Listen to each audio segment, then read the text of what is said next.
Ысык-Көл облусунун Ак-Суу районуна караштуу Кереги-Таш айылынын тургундары эгиз балдарым Турарбеков Эрулан, Турарбекова Эмилиянаны 3-июнь туулган күндөрү 12 жаш өздүк майрамдар менен куттуктаймын.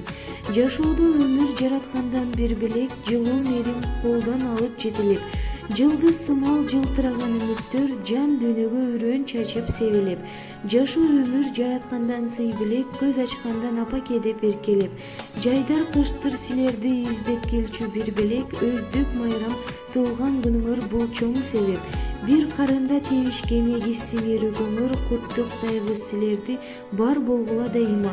Биз силерге каалоорубуз аман болуп ар дайым ден соолукта болгула. Келечегиңер кең, ыймандуу, бактылуу болгула деп Москвадан мамаңар Элиза куттуктайт. Шаңгыл шайыр менен нарестен ширине